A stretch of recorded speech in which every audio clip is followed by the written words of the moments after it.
Hey, welcome, guys, to Pastors After Dark. My name is the Dan, and we have another episode for you tonight. We're going to be tackling a topic that I think is actually going to be near and dear to lots of gamers' hearts and streamers' hearts. And so, thanks for the raid, and welcome if you're just joining us. Hop in here. My name's the Dan, and I am a full-time pastor at a church here in California, and I'm joined by a couple of different people tonight. Let me introduce them real quick. Let's see. I've got Ferris Storm. Ferris, introduce yourself real quick.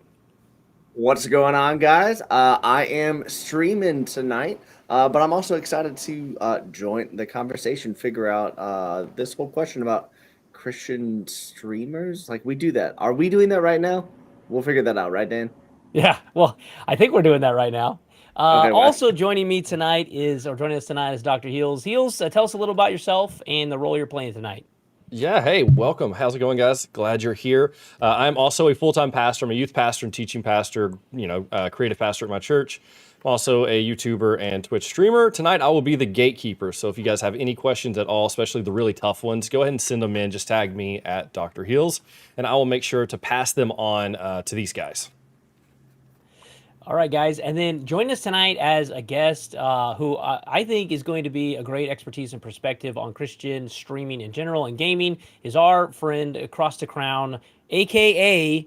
Chris in real life. Chris, introduce yourself. Oh. Hey guys, my name's Chris. I do go by Cross the Crown online. However, I just create content. The way I go about it is I'm a Christian who happens to create content, play a lot of Call of Duty, go into games with randoms, talk to them about who Jesus is, what he's done for us, and yeah. Awesome, man. I appreciate it. In Nice. fact, I've been joining your streams. I've been watching. I think I was in the other day when you're like, I got to talk to 10 people about Jesus, and you're chasing people around Warzone, trying to VoIP them. With obviously mixed success. That was great, man. Appreciate it. That was cool. Yeah. Awesome.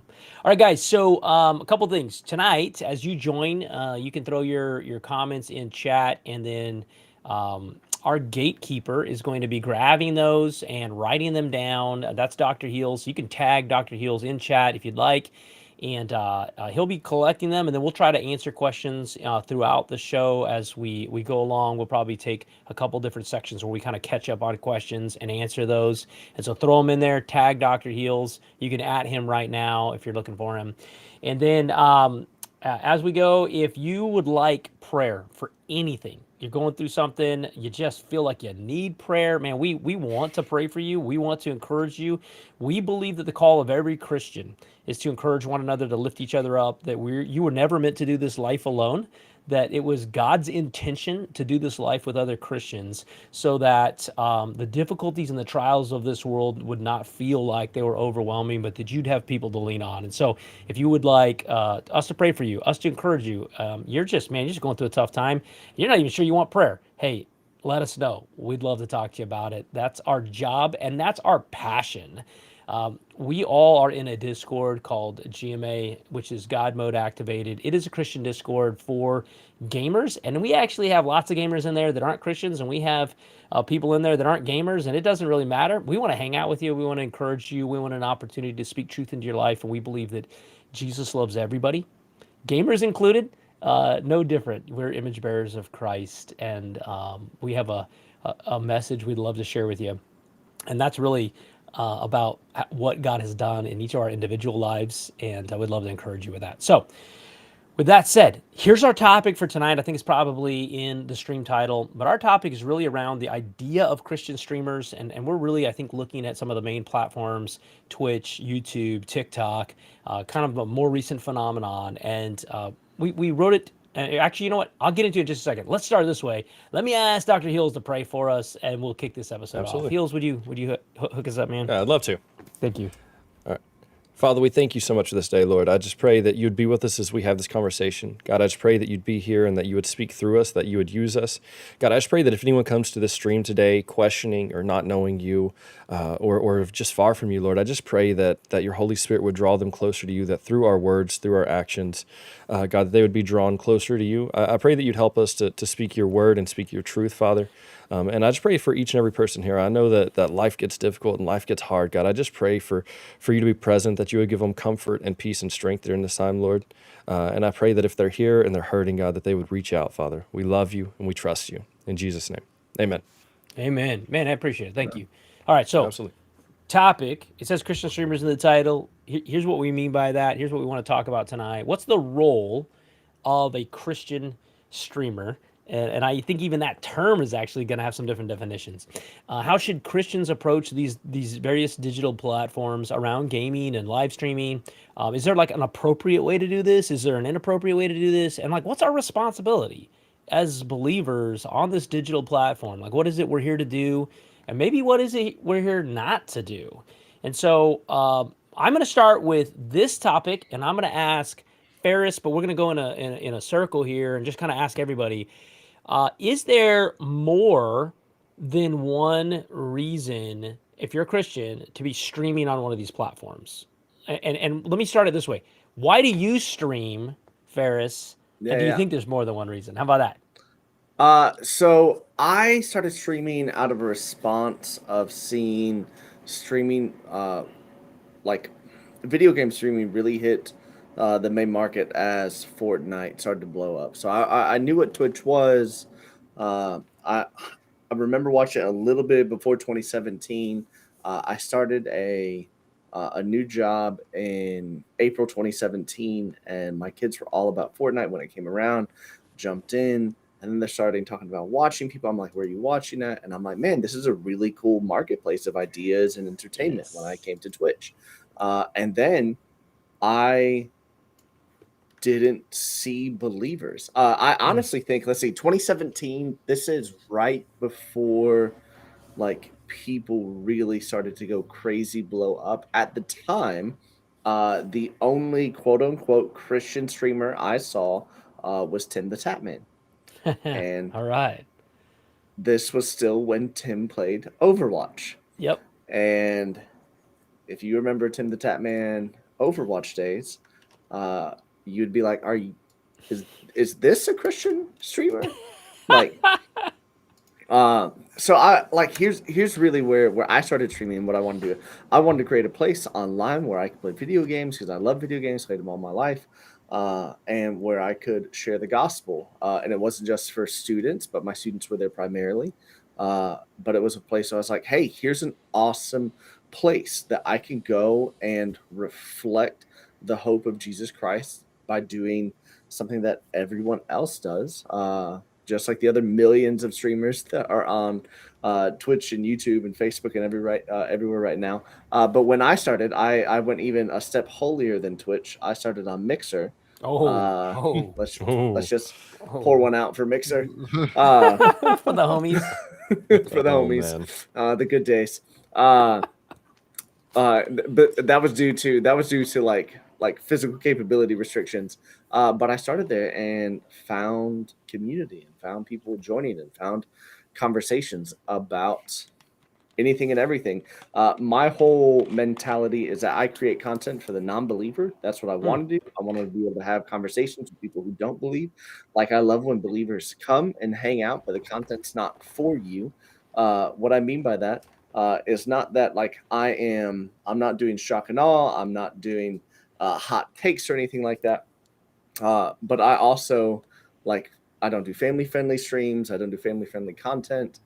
Not because I'm looking to curse or anything like that, but like the people I play with don't know Jesus, and I just want to have conversations with them. So what I used to do primarily was like jump into Fortnite chats, play with people who didn't know Jesus and hang out, and then have conversations with people in chat about anything and everything.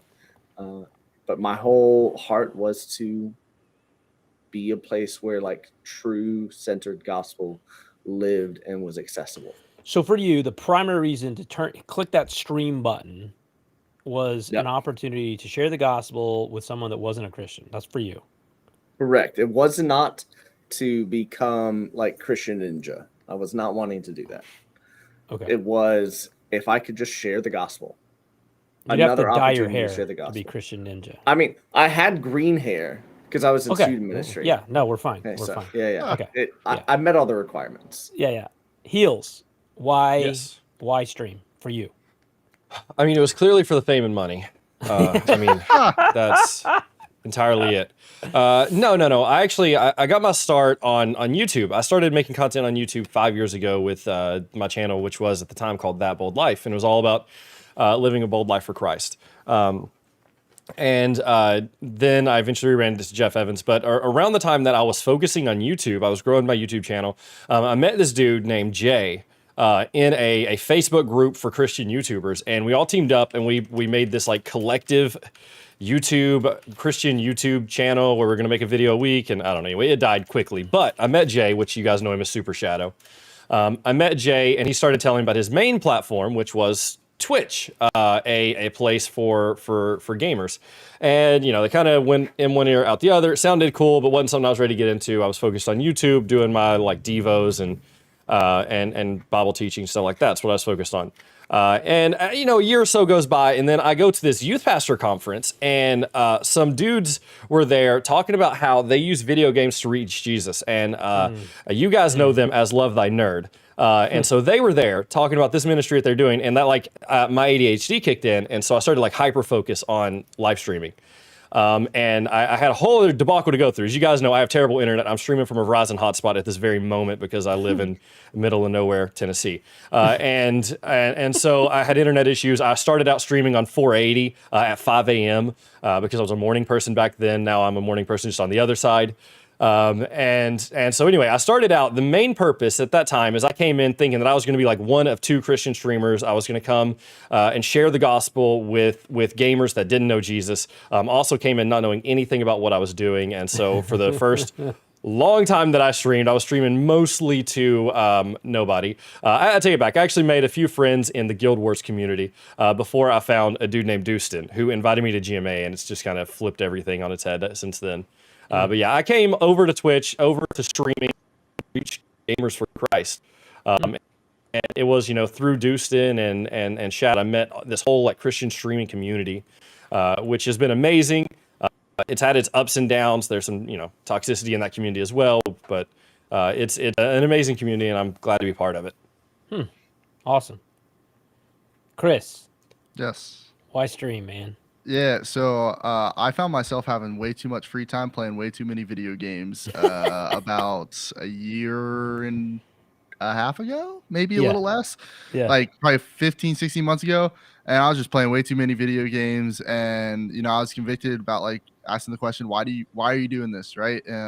Whether you eat or drink, the most mundane things in life, right? We're supposed to do those to the glory of God. So if we're supposed to do the most mundane things in life to the glory of God, where does video games fit into all that, right? Real talk. And I was really convicted by that. But over the last probably 6 months before I really started asking that question, my best friends in a group of Bible study guys that I've been doing Bible study with since COVID's happened, and none of us were able to hang out in person, and we were all over the country, met through video games. Some of us through soccer, which I used to play, and they're just like, hey, Chris, you should go and start streaming. You should tell people about Jesus in the game. And I was like, yeah, haha, funny, nice.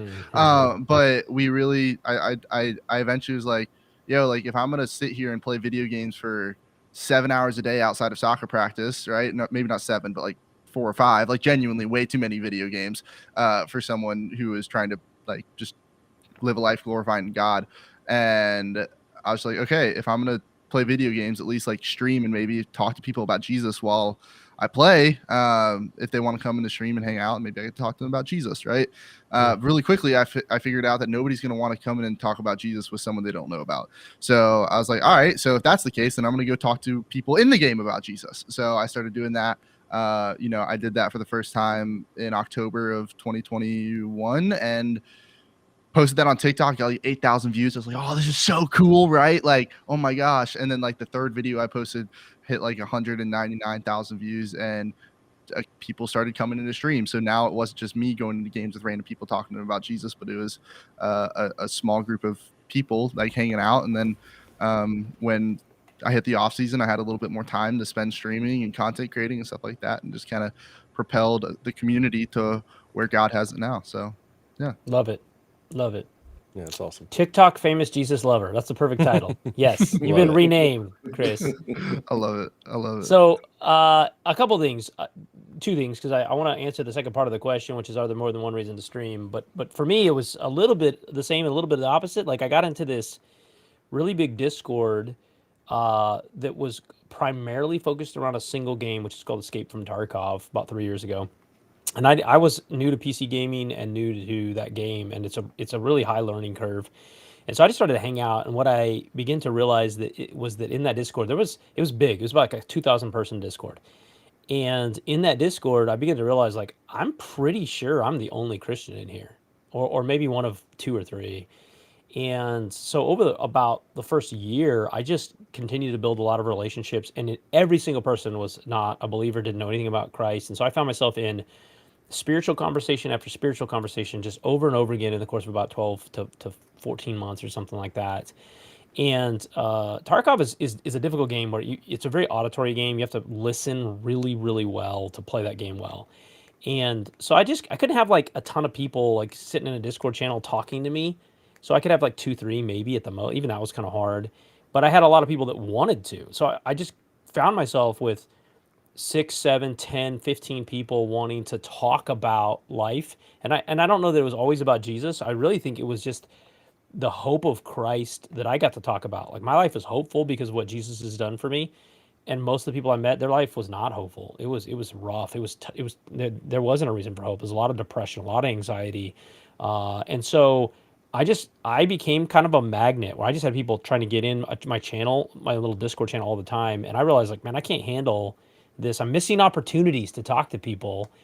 And if you guys have ever read, there's a workbook. It came out in the 80s. They've revised it a couple times. I highly recommend a workbook called Experiencing God by Henry Blackaby. It's been around a long time. I've been through it 3 times.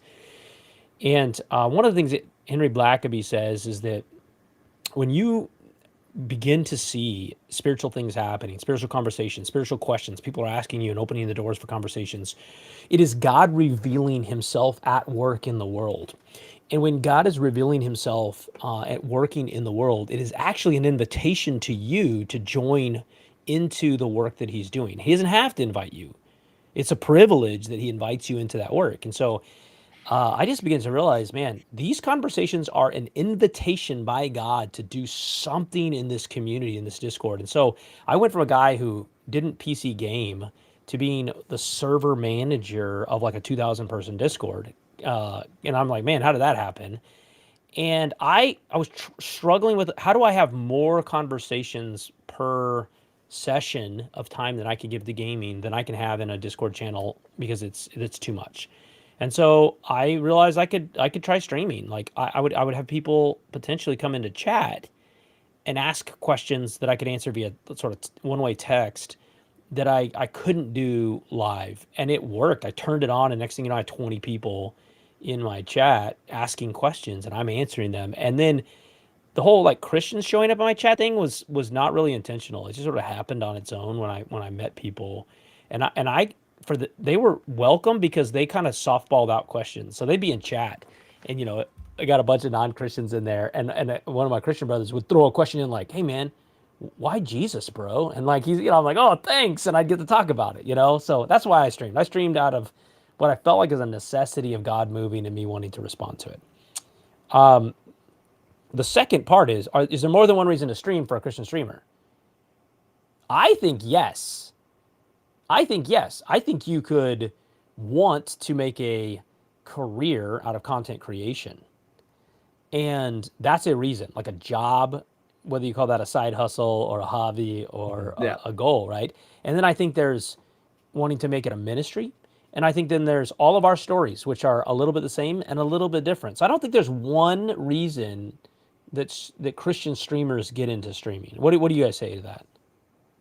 I'd agree with you. I mean, I've been blessed to have some amazing conversations with people who are much bigger streamers, much better looking people than the people sitting here. Like, they have so much more influence on just modern day culture and the way people think about their game and the way people play their games and stuff like that. I've been blessed to have those conversations with people, and we might not even necessarily see them doing ministry, but at the same time, through the conversation I've gotten to have, they're doing some sort of ministry, right? Like I've who was it? Paul Washer, I think, was talking about. I listened to this thing from Paul Washer talking about how there's this big canvas that God uses to restore creation back to what it's supposed to be, right? Or redeem all of creation, right? And some people, he uses big old brushstrokes, right? That he used to paint on this canvas, but no great painting was made with big brushstrokes, right? You think of the Mona Lisa, right? Some are just like really small brushstrokes, and some people God has placed on this earth to make these really small, very what would be looked at as minuscule brushstrokes, right? And even those minuscule brushstrokes are a part of the beauty of God redeeming all of creation back to Himself, including His people. So I'd say absolutely, you can do it in so many different ways. It's awesome. What do you guys say, Ferris? Heels, go. Yeah, I mean, go ahead. You go ahead, Heels. Go ahead. Okay. He called us at the same time. I You know what's know. going to happen. It's the same time. He did it on Go, purpose. Go. He did. He set us up. No, I mean, I definitely agree. Like, I am one that I think that if you're a Christian streamer, content creator, I think your content should look different. Like different than the rest of the world. I feel like that when people interact with you, they should recognize there's something different about you. And one example that I love of this is Sean Cannell. If you guys you work on YouTube at all, you know Sean Cannell and Think Media. And this dude is a legit believer, like he's hardcore in his faith, but not his content isn't Christian content, right? His content is for everybody. But you can just tell, like, there's something different about his content. Like he's made videos on, like, you know, how we can grow on YouTube using principles from the Bible. And he's had stuff like on his personal Facebook, like he shares scripture and stuff all the time. So like, I think that you can do that you can turn this into a career like you would any other career. Like, I mean, there are, you know, police officers out there that are Christian that obviously do their job differently than non-Christians, but they're also not, you know, out there preaching every second of the day. Like every person they pull over, they're not, you know, so I get that there could be multiple reasons, but I do think that if we are doing it, we should look different than the other content creators. Ferris? I mean, so we look different than Han. I'm stuck on a cable under here. I can't move my chair. Hold on. Okay, there we go. Yeah, we should look different, but we should look different in everything we do, not just in streaming, in our life. Like, right? Like, I mean, what's the worst statement that we were told in the mid-90s, that you shouldn't even have to tell people about Jesus for them to know that you follow him?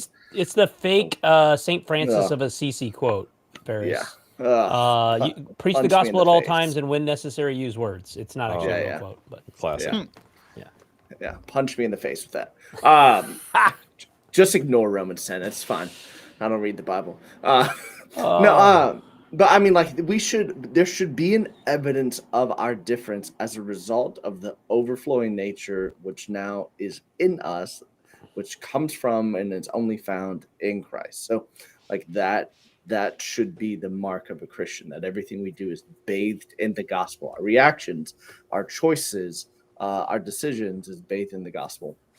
And I know a lot of us probably even here, depending upon the games we play, like sometimes we get hate on the games that we play. And like, there's a whole other conversation with that. Like, you know, you're playing Escape from Tarkov, right? Very brutal, NC-17, man. I got to turn off all the language. I have a Russian character so that you can't tell when he curses, because none of us speak Russian.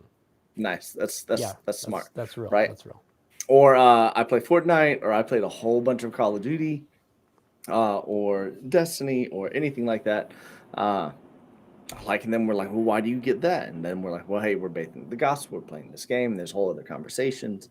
But we should look different. I think there's a difference, though, in what you said. Often, not always, often, in people who see this as an opportunity for the advancement of the gospel, and people who see this as an opportunity for an advancement of their career, right? I think those content foundations where they start are sometimes different, or I'm gonna say are often different, not always. Because I know we all have friends who are like Christian streamers who love Jesus, who are unashamed about talking about the gospel whenever it comes up in their chat, but their purpose of streaming isn't primarily the gospel first. Like, hey, I'm not here to preach a sermon or anything like that. Like one of our dear friends who's like primarily like all gospel, we're here to build Christians and develop them. Like that's Pastor Deucin. His content is all Jesus, even when he like plays retro video games, right? Right. Like that's what it is. Like he's praying for Echo the Dolphin. Yeah, well, he's praying for his own soul when he plays Echo the Dolphin. But then we also have other Christian like streamers who I have no hate against, who are like, yeah, hey, I'm a Christian, but that's not very primary in my streams. If it comes up, I'll talk about it. But like, I'm not looking for the advancement of the gospel as a main factor in my participation of what I'm creating. So those are different. So I mean, I would agree. Like, I think there's different reasons, and I think because there's different reasons, that means two things. One, the tone in terms of like specific content is going to be different depending on your reason. So, for instance, if you're Dustin's a great example of somebody that wants an opportunity to do what is essentially biblical streaming. I mean, he's streaming reading the Bible, he's streaming explaining the Bible, and so if I'm judging his content, then of course, I would expect to see a lot of the Bible. I don't stream specifically to stream biblical content. Most of the time I'm streaming a game that I'm playing with people who are non-Christian. And most of the time that I'm playing with them in order to do life with them, and that's just how they do life, talking to them, listening and asking how their life's going, so that hopefully at some point, and it may not be in that stream, I've earned an opportunity for them to listen to me. I'm earning their trust by proving that I care about them and their life. And it may take me 3 months of working with them for them to care enough to listen, but it works. And by the way, that's just ministry of walking with people, and that's how evangelism works. You prove to people that you care about them. Like people do not care about what you have to say until that they actually know that you care about them. I think you're like, you're hitting, like that would be the type of content that I like to produce, right? Like that's the type of content that I like to produce. But I think like what I was talking about is where's the foundational motivation for streaming, right? Like the content that you and I produce isn't just Bible, right? Like we're not just playing, or like even like Cross the Crown over here. I'm sorry, Chris. There's a lot of C's going on. Okay. But like, you know, Chris is playing video games and has opportunity to talk about Jesus in those moments. Like he gets invited to the opportunity. But I think our foundation is still, hey, Jesus is our ultimate goal. Glorification, edification, proclamation, like that. We're all here to bring to those conversations. I think there's a difference from some streamers who sometimes use Christian streamer as their moniker, but like are pressed to talk about the gospel. Let me ask you then: is that okay? Like if the foundation for you streaming is to make an income, I mean, real honestly, right? We all work, we have jobs. Like if the reason for you stream is making an income, is it a problem if someone has to? If someone goes, if someone says there's not enough gospel in your stream? Nobody's ever going to be fully satisfied, though. and no, this is why. No, and say it. Like, because this kind of, I dual stream TikTok and Twitch, right? Yeah. And on TikTok, right, I'll be like, hey, trying to talk, like on my title thing, I'll be trying to talk to randos about Jesus, right? And for 15 minutes will go by, right? And I'm just playing the game, talking to chat, having a good time, right? Just conversations isn't directly talking about the gospel in that moment. And someone will go, hey, like I've been in here and like, or does this guy even talk about Jesus? And like my sarcasticness wants to come out and be like, yo, you can press the back button or click on my profile picture and figure out what we do, right? Right. Like you can figure it out really easily, but nobody's ever going to be fully satisfied, right? People are going to say Dustin talks about Jesus too much. People will say that, you know, these massive Christian streamers don't talk about Jesus enough, right? They're these massive streamers who happen to be Christian, because I think this is also a completely different conversation is, are you a Christian who happens to stream, or are you a streamer that happens to be a Christian? And I think those two different things are completely okay. And that's what all tonight is about. What is the role of a Christian streamer? Right. Yeah, and like I have friends that I've met that have, I mean, like right now he's probably got 900 viewers right now, and he's playing Right. Call of Duty, and you know, you look at his stream and you go, okay, there's something, like there's probably something a little bit different about him. Like he loves people, he loves his community well, but like unless you were to be able to get in a direct conversation with him, it's going to be really difficult. Like there's guys out there that like I've been able to talk to him a little bit, and he's like, yo, bro, like I'm almost convicted by the fact that I'm not able to share Christ, or I'm not sharing Christ enough these days.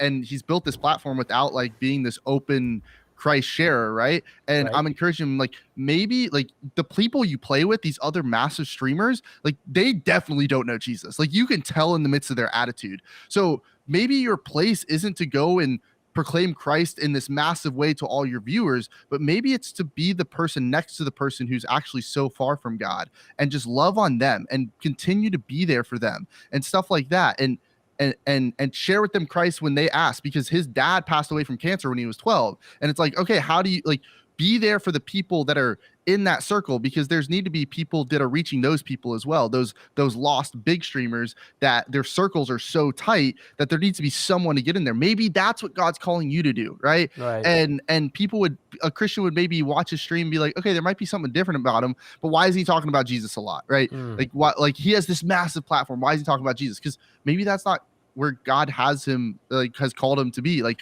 and it might be really hard for people to wrap their heads around that, because they're like, oh, go share the gospel, go share the gospel, go share the gospel, right? But like there are people who are missionaries to go to the far nations that will spend 5 years without actually telling people that they're Christians, but they're rather learning the language, learning about the culture, like creating a company, right? And then they just trust that over time, conversations about Jesus will happen. Well, and they happen naturally, right? We would call them opportunities. So I preach full time, a full time vocational pastor. I preach to a fairly large church.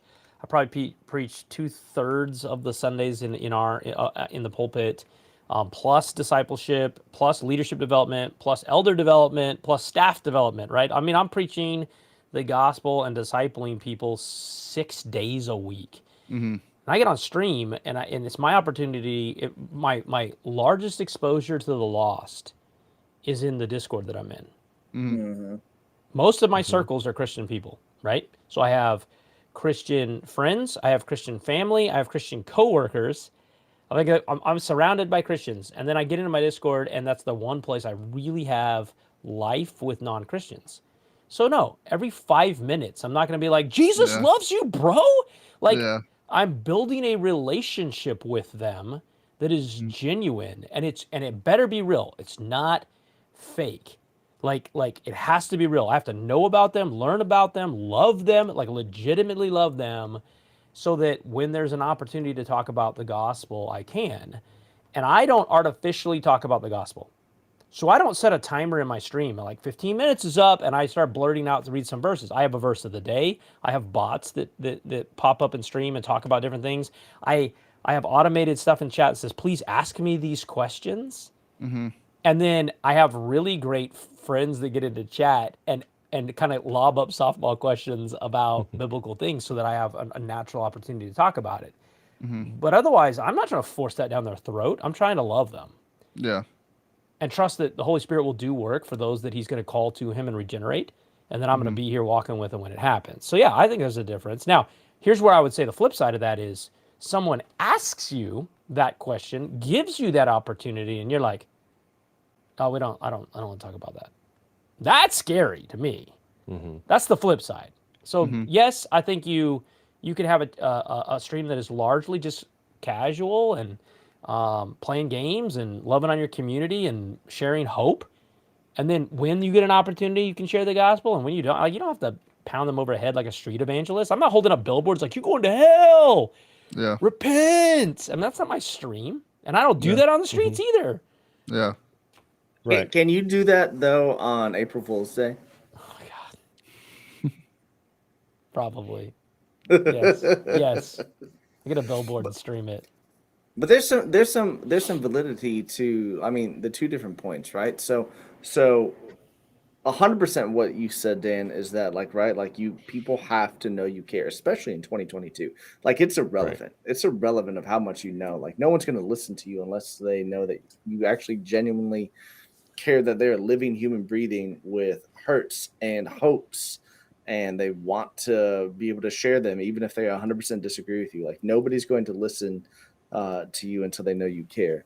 But like, like a couple people in chat, Ken even is going like, hey, you can't serve two masters, right? Like that's the mentality of going like, hey, you can't just be kind to people to Jesus. Like you can't be super nice to people in hopes that they get to Jesus.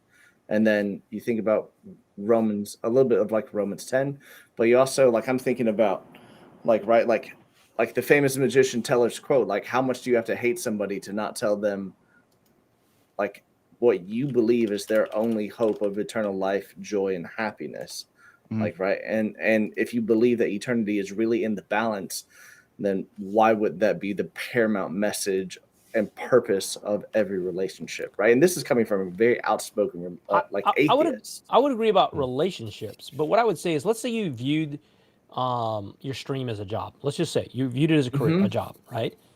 In your job, now we're in ministry work, but if I've held a lot of secular jobs. I was bivocational most of my career. I was in the secular work field, and then I was bivocational. I've only been full-time vocational staff for a year.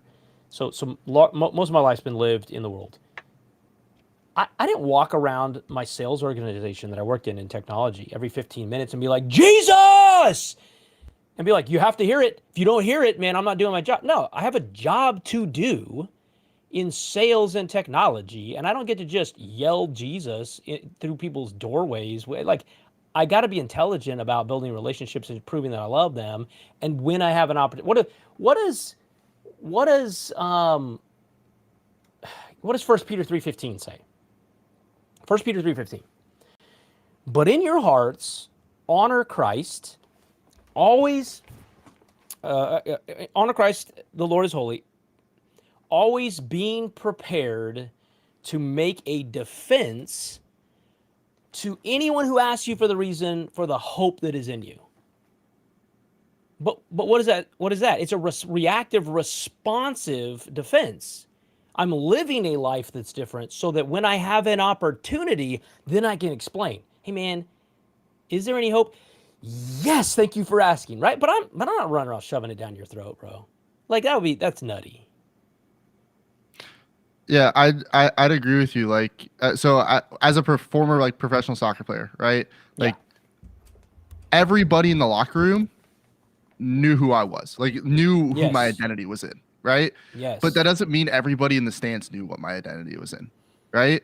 And I think that's okay. Like, because I'm not going to be able to have a one-on-one conversation with every person in the stands. I hope and pray that the way in which I perform on the field and the way in which my language is like that, people would say like, oh, there might be something different about him, right? And like if they're interested, they go to my Instagram and stuff like that. They can track me down, but that doesn't necessarily mean that I'm going to be able to have that opportunity. Like, game's over. Hey guys, just if you didn't know, Jesus died on the, like, I'd probably there's a chance I might get fired, right? Like, yeah. There's a chance that I find a note in my locker the next day and you don't have a job, right? And then I lose my witness to all the other 20 other guys in the locker room, right? Because that's the people God has placed me around. Those are the people I can actually have a real relationship with.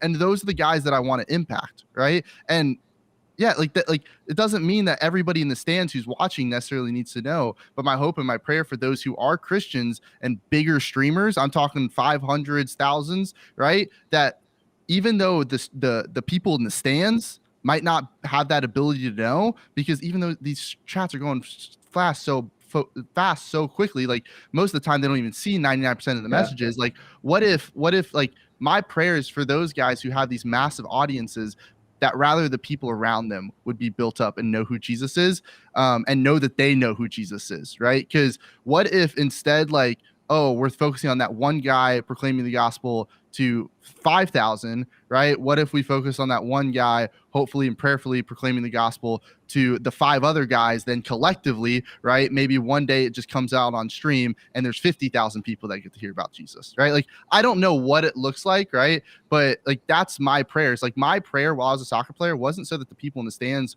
were to be able to know I'm a Christian, but the people around me would know I'm a Christian. Yeah. Well, and like, I've had an opportunity in the Discord that I'm in, the community that I'm in, to get a lot of questions privately that people aren't even ready to have in chat, right? I'm getting private questions about, like, man, my husband wants a divorce. What am I supposed to do, right? Yeah. Or like, hey, I don't think there's any hope in this relationship, and I mean, those types of questions, and then sometimes they'll come into chat, and I'll have an opportunity to talk about them, but sometimes it is simply the fact that I'm living a life that has hope. And look, people know. If you're not embarrassed by it, if you're not ashamed of it, there doesn't need to be a timer on it, because people know. Yeah.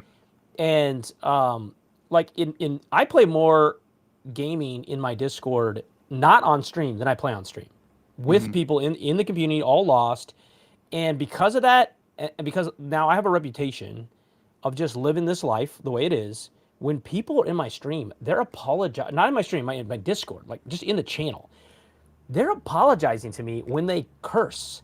Yeah. And I'm not live. I'm like, bro, I'm not live. Like, yeah, I'm sorry, man. I'm sorry. I'm like, okay, see, that's an impact of living a life that is righteous and holy, and people know there's something different. And so I got people apologizing because they just recognize something's different. And to me, that's salt and light. Salt and light is, it's so different. I know it's different. You didn't have to yell Jesus at me for me to know it's different. Yeah. I agree. All right. Let me ask this. Should a Christian streamer desire to get big? Ferris. Yeah. There you go. That's it. Next. Oh, okay. No. Okay. Sure. Yeah, right. Like, again, this deals with discipleship and where you are with your walk in your faith and how mature you are and things like that. I mean, because, like, think about Paul's journey within the gospel. Like, Paul's goal was to get to Rome, to get to Caesar, to get Christ to the world, right? So Paul used the system that he was in, which was being a Roman citizen, to get arrested, to get abused, to sit in front of Caesar, to proclaim the gospel. Like, his goals weren't small. They were monstrous goals through his movements and his actions and everything like that.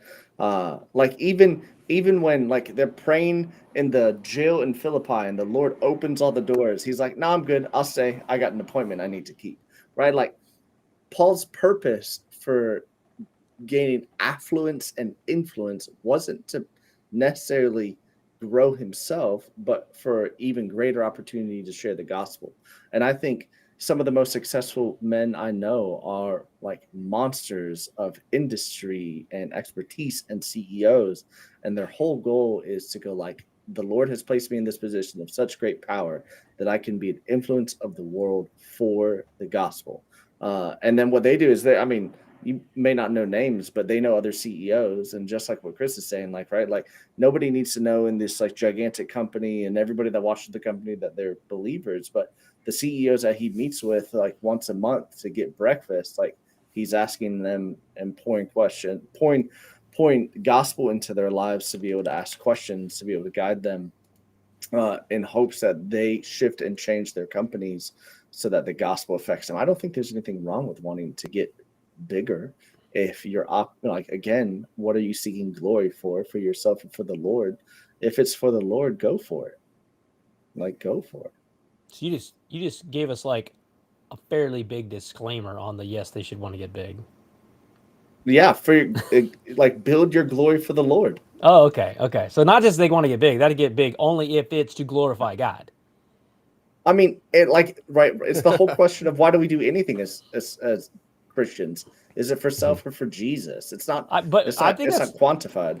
I just think that's dangerous, man. I was guys like, I bought this $30,000 Harley. And I was like, dude, you're in debt and you haven't paid anything off and you can barely pay your bills. Why you buy a $30,000 Harley? He's like, it's for the Lord, man. I have a great conversations when I drive this Harley around and people want to talk to me about it. I was like, okay, bro, come on, man. Look, look, my son asked No, me a he's on to question. something. He's on something. Yeah. I'm thinking about this now. Yeah. Like, my son asked He's me like, a I want a question. Harley.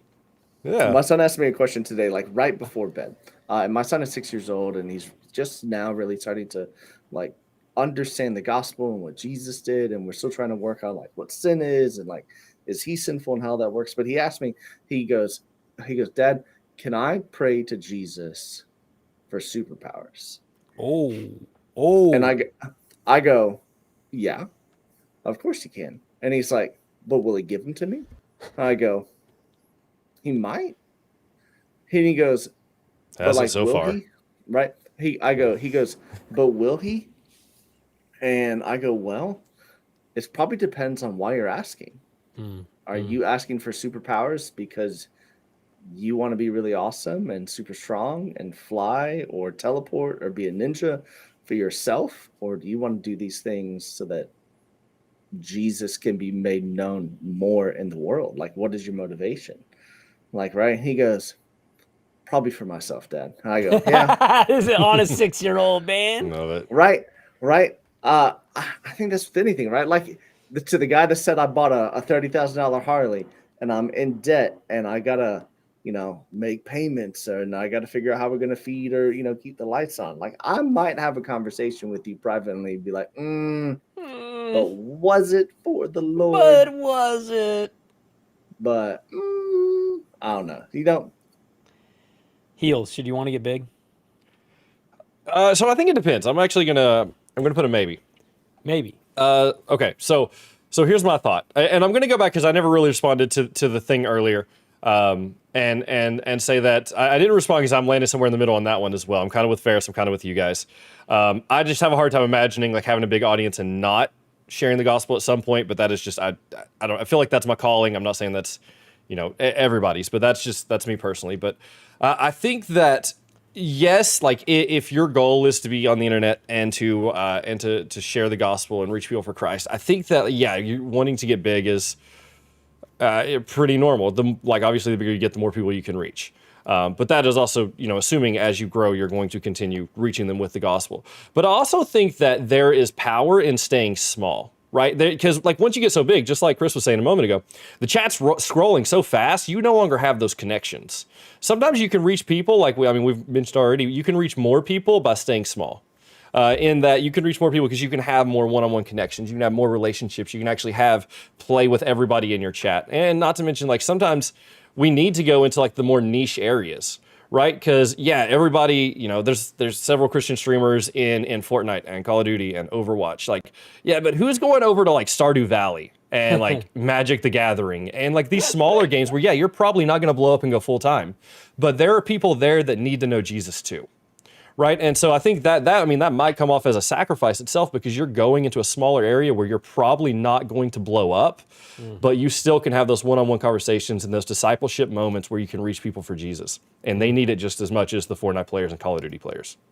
So I kind of think it depends. Right? Chris, should you want to get big? I'd say maybe, but if you're gonna say you want to get big, are you gonna actually work as if you want to get big? And actually Okay. want to That's right. glorify Jesus.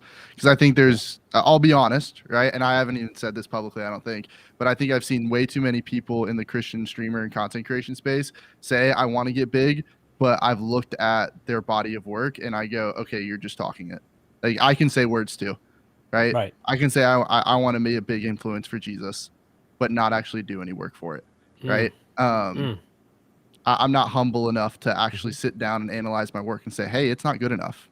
Right? Just as if you're an accountant and you Right. want to be an accountant for the Lord, right? You got to do it good. And if you don't do it good, let's be honest, we got to be able to humble ourselves enough and be able to go, all right, guys, I need help. Right? One of the biggest things I do is I reach out to people who aren't necessarily Christian streamers and I go, hey,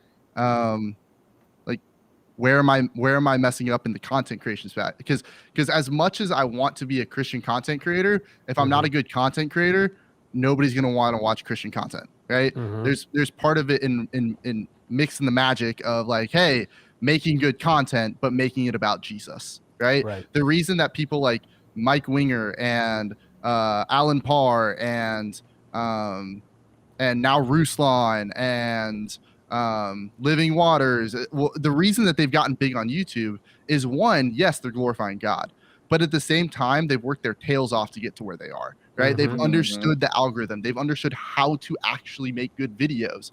And if we're not humble enough to go, hey, I'm not going to actually like look and see if the content's actually good, right? And like look at the objective numbers and say like, oh, my content's good, but the numbers are low, right? Like, objectively, by the viewer standpoint, they are not good, right? So are we gonna, like, if we want to say, hey, yeah, I want to be big, but not go seek help, right? Like, last thing I'll say on this, I've seen way too many Christian content creators say, hey, I want to make good TikTok content. I've maybe had 3 reach out to me, right? 3 reach out to me, right? And like, not like, God has done something special through the content we're making, right? Like I say, all glory goes to God. Every edit, every clip that I snip up, right? That is all from a gift from God, right? Each aspect of that, right?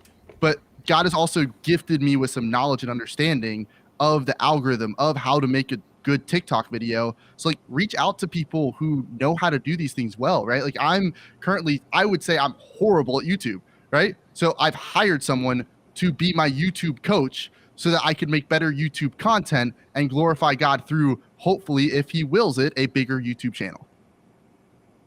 So it's okay to want to get big, but the rationale needs to be to glorify God, and you got to work at it. And you got to work at it, right? You can't just say, hey, I want to be big, and just like, yeah, it just doesn't make sense. Just like anything you do, like you can't say, hey, I want to be a good soccer player, but not go out and pass the ball 100 times in the middle of the summer when it's 100 degrees outside. Like, but it's okay to stream and not want to get big. 100%. 100%. Everybody, right? We all said 100%. maybe, which means yes. Ferris? Because I've heard the opposite, right? I've heard like if you do it, then the only standard is that you have to do it to get big, and I'm like that seems wacky. The parallel for me is young guys who want to preach. I get a lot of that now. I get even more of that now. I get young guys who are like, man, I want to preach. I want to preach. And I'm like, oh, great. Yeah, you want to preach? You think you have the gift of preaching? Like, awesome. Like, let's talk about how you work toward preaching. And there's a lot of prep. There's a lot of work in scripture. There's a lot of work in exegetical work of research. And then your early preaching is actually teaching in really small environments and then preaching in youth on Wednesday night. And all of a sudden, there's a whole lot of people that don't want to preach anymore. Because they literally thought, I want to preach means you're going to put me up in front of your big church on Sunday morning. And I was like, oh, you do? Oh, man, yeah. I love you, brother. That's not how that works. Right? There's work. There's work that we do in order to exercise and develop that gift, in order to correct, in order to train, right? There's a lot of work. So it's just, in some sense, it's the same thing. And it's okay to want to preach and exercise that gift and not want to blow up. It's not okay to want to be the guy who's going to preach the Billy Graham, revival, but never work at it. Like, I'd be like, that's unwise. That's foolish. That's foolhardy. And then another thing, I'd love to get you guys' thoughts on this, is just like, if, I don't know about you guys and how you guys got into preaching and leadership and stuff like that, but when it came to me, like, I had so many people in my life say, hey, like, I see you should preach. And I go, nah, I'm good. Like, it's not something I desired, right? Leading a community was never something I desired. Maybe for some people that's been something God has placed on their hearts, but rather to me, it's been a constant prayer of, Lord, like, I don't want to do these things, but if you do call me to these things, like, change my heart and prepare me as if I'm supposed to be there. Let me I don't know answer about that. you guys, but yeah.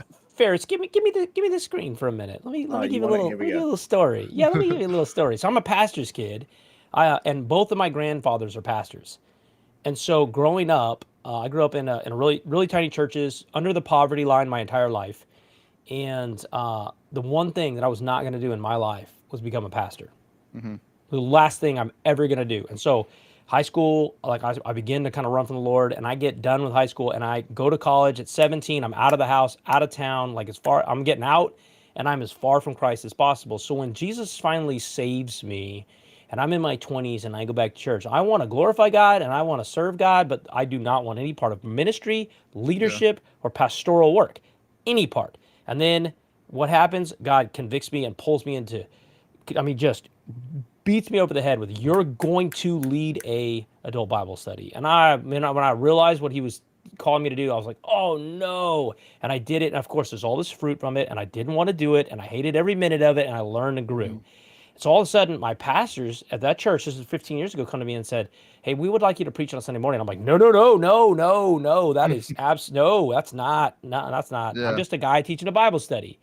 And they're like, and they're working with me. And next thing you know, they throw me up there because, they're like, "We really need you to do this."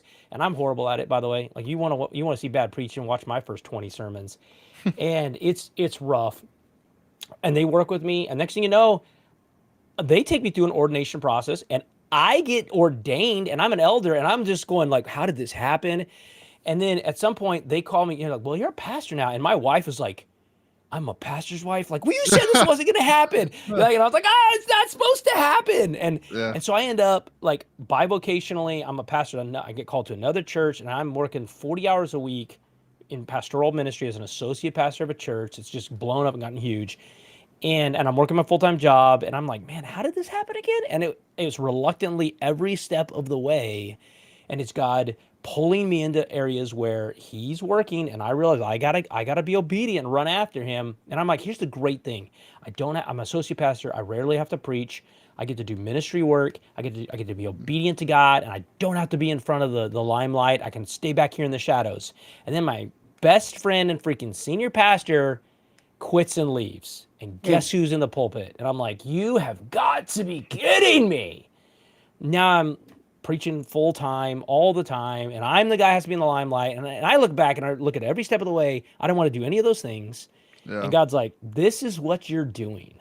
Yeah. And son, you can either join me in my work, or you can go live a fruitless life on your own, and you choose." And it's those Jonah moments where I was like, "All right, this is what I'm doing." So all I'm telling you is, I'm not telling you have to preach. I'm telling you that you can him and haw however you want. And if you're being obedient to God and you're pursuing him, you're going to do the thing that he wants you to do. Amen to that. Too many people ask me the question of like, "Hey, I don't know what God's plan is for my life," and I'm just like, pursue God earnestly, be faithful to Him, be in the Scriptures, be around people who love Jesus, and I promise you, at the end of the day, God's not gonna be you're not gonna walk into the gates of heaven, and God's gonna go, "Did you not hear me?" And it's like, "God, I tried. I'm so sorry." Like, no, He's going to make His will known to you. Yeah. For the vast majority of it, and maybe some days we're gonna have like a 90-10, 80-20, like, are we really supposed to do this, right? But like, for the vast majority of it, like, we're gonna know what God's will is for our lives simply because we're gonna be in the Scriptures, we're gonna be faithful to Him, we're gonna be faithful to a community of believers, and from there, right, you're gonna obediently walk in what He's called you to do. Yeah. Amen. Next question. What are the dangers of streaming?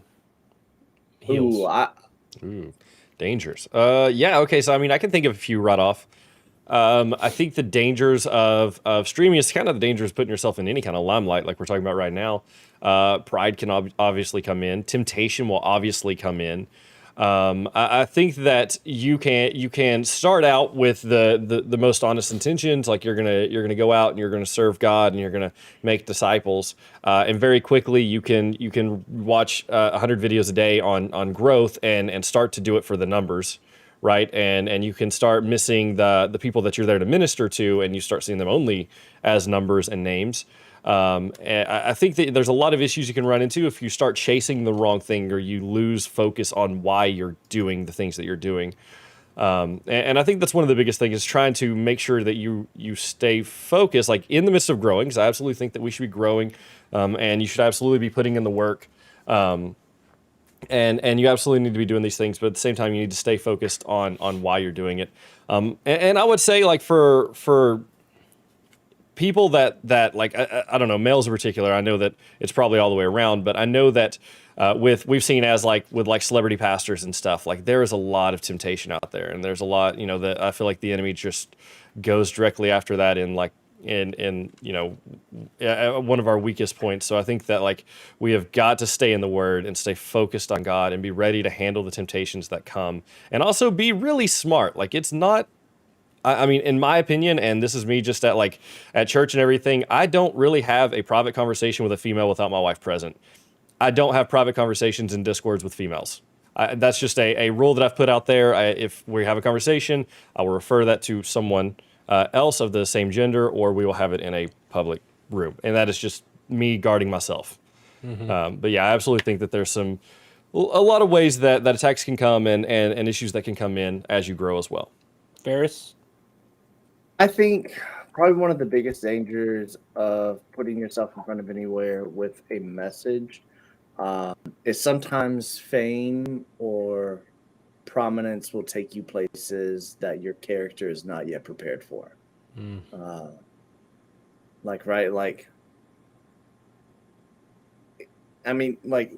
Cross was saying earlier, he had that first video, right? Couple thousand views, 8,000, 10,000 views, then hundreds of thousands of views, right? I think your profile is like 5 million total views now, right, Cross? Total views is 28 million. 28 million. Okay, 20. I'm sorry, guys. 5 million likes, I think. Oh, 5 million likes. Slanderous. Okay. Yeah. Slanderous. Forgive me.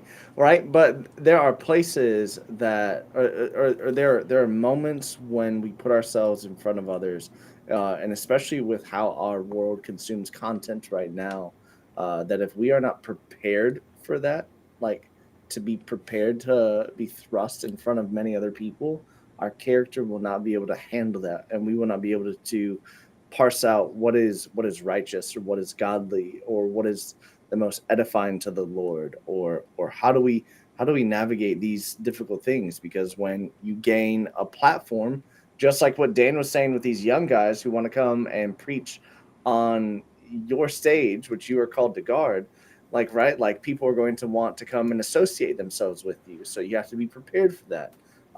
And there are real dangers of just, I don't know, like your character has to be ready for the limelight of. How do you know if your character's ready, though?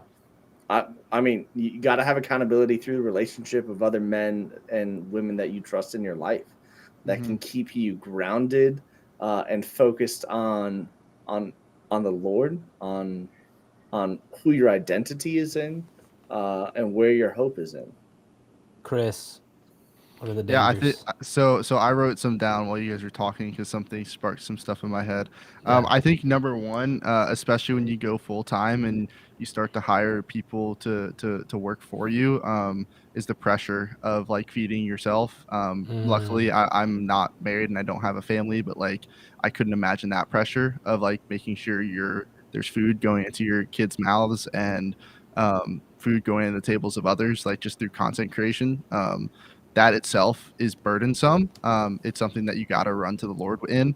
Another thing I said is, and I think you guys could potentially attest to this at some point in your lives, but I'd say probably about 2 months ago, or a month, maybe 2 months ago, the Lord really put on my heart that I had actually been ignoring growing in my own relationship with the Lord for the sake of trying to grow other people's relationship with the Lord. Right. So like my heart is to encourage people through content creation and through streaming, right? And a deal I've made with myself is I'm not allowed to hop on stream before I read my Bible. Well, there was times in which the mornings would get busy, meetings would happen, and I hadn't been in my Bible yet, but yet I hit that go live button, right? So I had rejected my own growth with the Lord so that I could make sure I'm serving other people.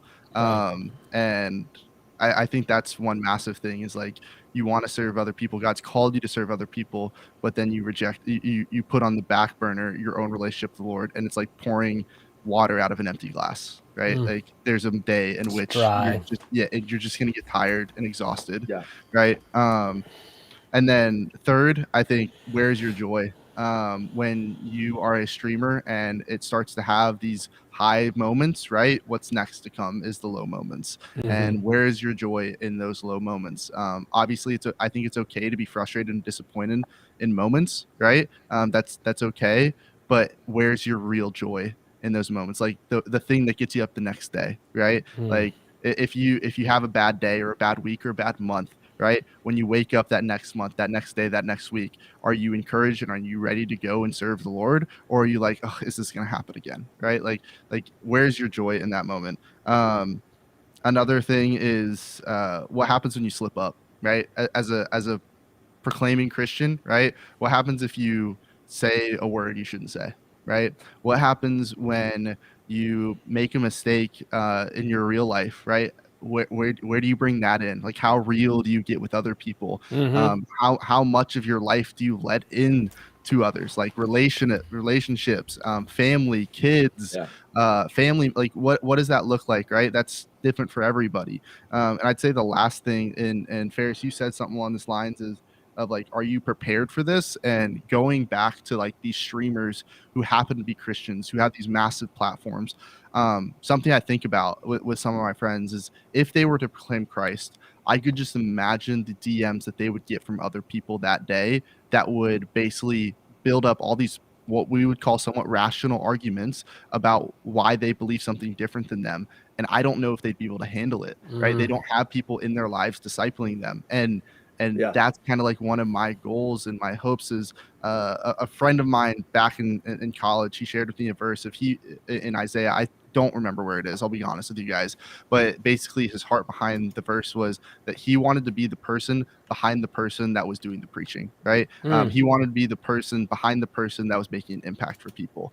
And I was really encouraged by that. And my question that I'm asking myself today is, what does that look like to be the person behind the people that have the large audiences, right? Right. How in the world do we get behind those people and share with them Jesus and teach them how to read their Bibles and stuff like that? Because there might be a lot of people out there that understand who Jesus is and what he's done for us, but they don't know how to read their Bibles. They haven't been discipled, and they need that before they're ready to meet thousands of people with the gospel, because they're going to be faced with opposition and they need to be prepared for that. So, Chris, I call that being a Jonathan. You know, like in ministry, I feel like there's a lot of people that want to be David. Everybody wants to be King David. I want to go slay Goliath. I want all the glory, right? But nobody wants to be Yeah. a Jonathan.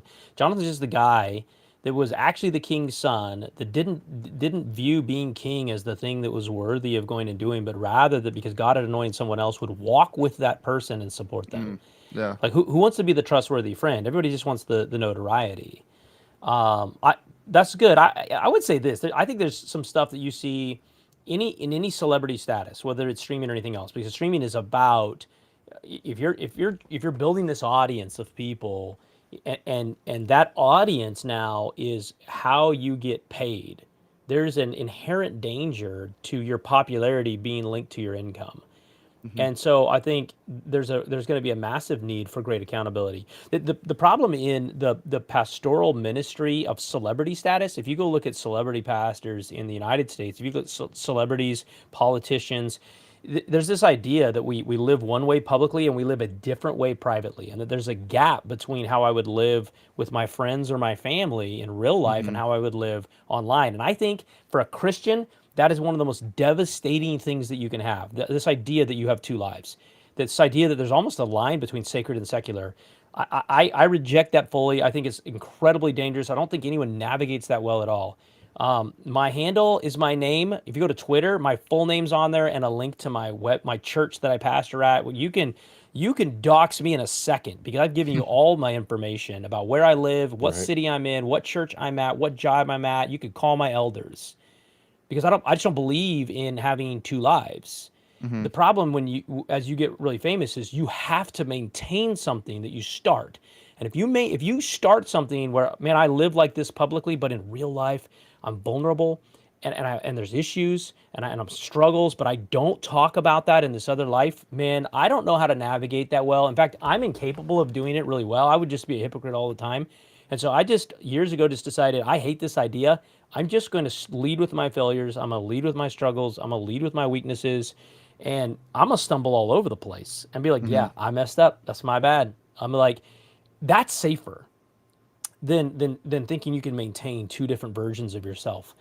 Accountability, I'll just say this about accountability. I think the hardest place to find mentorship is actually in pastoral ministry. When you become a senior pastor or a lead pastor, Oh, so hard. finding a mentor feels impossible, and it is a real struggle. They did a survey in, I think it was Christianity Today, that talked about the number of senior pastors that in a survey that say they actually have close personal friends, and it's a very small number. It's like 30% of senior pastors believe they have a close friend. Like it's a tough, isolating ministry. If you're going to be a streamer, and you're going to push for an audience, you better have accountability that loves God, loves the church, and loves you in that order. And you're third on the list. Because if they love you more than those other two things, they're not gonna be honest with you. They're gonna tell you some stuff that they probably is not really accurate, or they're not gonna tell you some stuff they should be telling you because they want to please you. And so, like, when I'm looking for accountability, I'm looking for somebody that loves God first, loves the church second, and by the church, the body of Christ, right? Not a specific church, and loves me third. But they still have to love me. So somebody that loves God and loves the church but doesn't love me, I'll be honest, their criticism doesn't go very far with me. I'm kind with them. Hey, thanks for sharing, brother. And then I'm gonna go back to my accountability and be like, what do you think about this? Because they haven't earned the trust in my life, and I'm not actually certain they love me. And critics are a dime a dozen. It was I think Roosevelt that said, "Man, if you're not in the trenches with us, you're the voice of a critic doesn't go very far unless you're going to be in the trenches." Mm-hmm. All You right, gotta those go. are. Go ahead. Say it. I mean, you gotta have people that are willing to go to war with you. When I mean with you, I mean not only like alongside you, but also against you, Yes. right? Like to keep you Yeah. grounded. Yes. Yes. Probably the hardest thing that I experience with having like true close friends is I get one of two people. Like I get the first one is like oh gosh, the pastor wants to be my friend. I don't know if I'm spiritually capable enough to be their friend. Ugh. Yes. I'm like, I don't need Just a you to dude, know man. everything I know. I just need you to like be a bro and love Right. Jesus, right? And then I also have the other guys who like have never been a moment in pastoral ministry, and they're just ready to coach me to be a better pastor. And I'm like, okay, it's Okay. Thanks, bro. wonderful. Thanks. Yeah. So wonderful. Love it. But to me, accountability is somebody that you've given the green light to call you on stuff. Like they have to have full access. So my accountability can say, this is concerning, and I have to go, okay. Okay. If you say it's concerning, I've given you a right to ask any question, to bring anything up. I've told you the things that I struggle with. So I've told you all of my temptations. I've told you I'm a workaholic. I told you I struggle with anxiety. I told you if I feel like drinking is going too far and I'm not controlling it well, that I had to go to my house and I had to empty all the alcohol in my house because I was concerned about it. I'm telling my accountability partners that. And I'm being like, you need to ask me. I'm telling them when I feel like my wife is saying, hey, I don't think you're doing a good job. I'm telling my accountability partner that my wife said that so that they'll ask me again about it. Like they have to have full reign to my life authentically, or they're not really accountability. I'm just kind of feeding them the information I want them to have. So like it's got to be full visibility for it to be accountability. And in fact, I think it's that person has to be so intimately involved relationally in your life that either they're local to you or you're on some sort of stream with them like 5 or 6 days a week. But like my accountability partners have my wife's phone number. So like if they're not exactly sure if I'm telling the truth, they call her. Yo, this is what I'm hearing. I mean, full reign. So I have a question.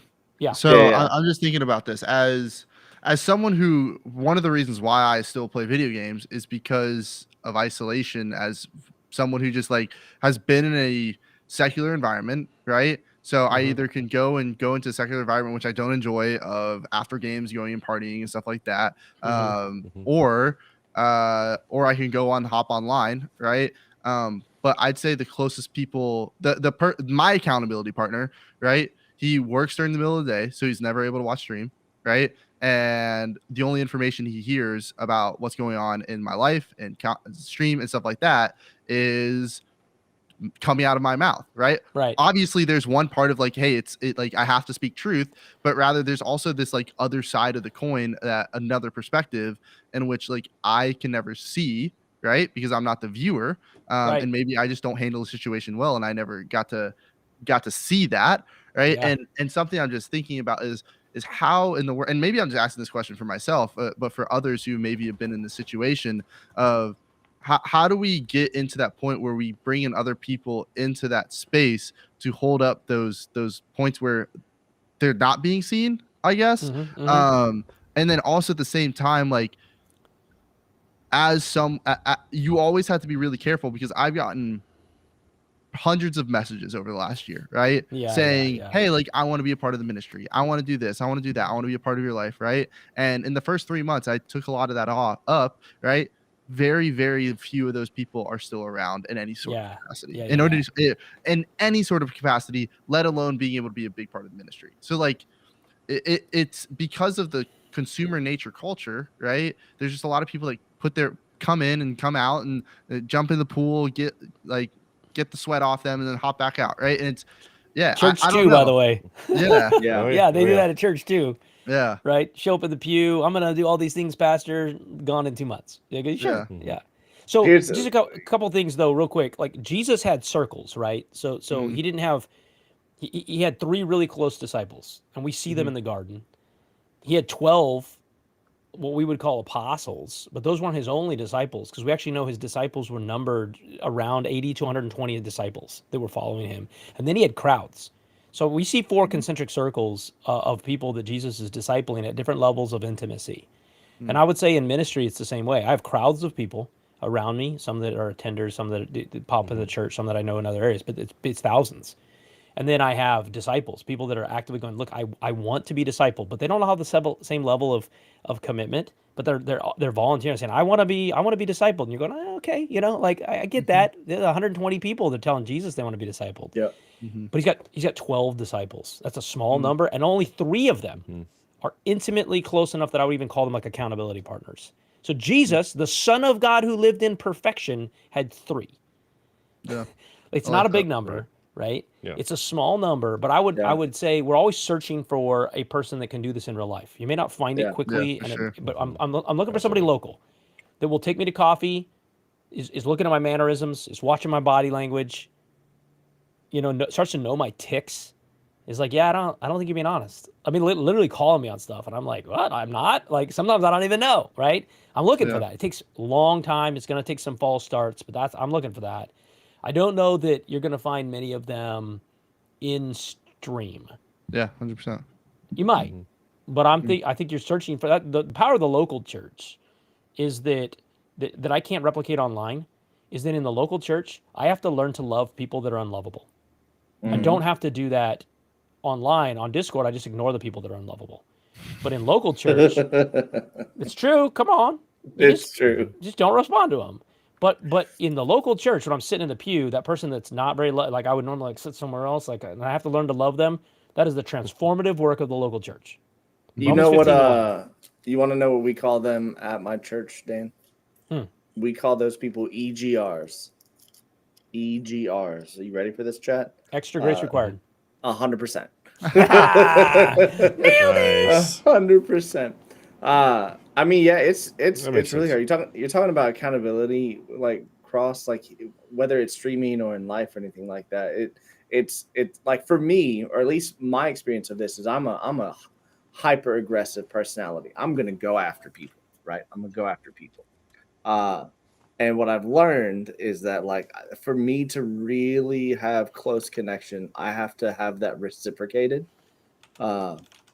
So like I'm not just the one always calling. I'm not the one who's always like sharing or anything like that. Like it's a conversation of accountability or just connection, right? Like it's a necessity.